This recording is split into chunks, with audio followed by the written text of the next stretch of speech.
శాంతంగా నేను ఇంత ఆగ్రహంలో ఉన్నా ఇంత శాంతంగా ఎలా ఉండగలుగుతుంది?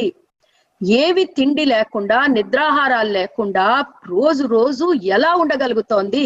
ఇంత కూడా అలసట కనిపించట్లేదు. ఎలా ఉందో మొదటి రోజు అలాగే ఉంది.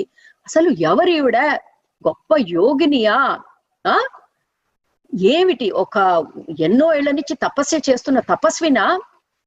కాకపోతే ఒక సామాన్యమైన స్త్రీ ఎవరినైతే నేను తెచ్చి ఇక్కడ బంధించానో ఎలా ఇలా ఉండగలదు? సామాన్య స్త్రీ అయితే కాదు. ఫస్ట్ టైం చూడండి, ఇప్పుడు రావణుడు ఆలోచించడం మొదలు పెట్టాడు. ఇంతవరకు పొగరు. ఎందుకు పొగరంటే ఆయనకు కావలసినట్టు జరిగింది ఇంతవరకు. ఎవరు ఇంతవరకు మాతలాగా ఎవరు అడ్డుకోలేదు. ఇప్పుడు మెల్లగా మాత వలన ఆలోచన మొదలైంది. అంటే ఏంటి? బయట ప్రపంచంలోంచి మెల్లగా లోపల ప్రపంచంలోకి వస్తున్నాడు.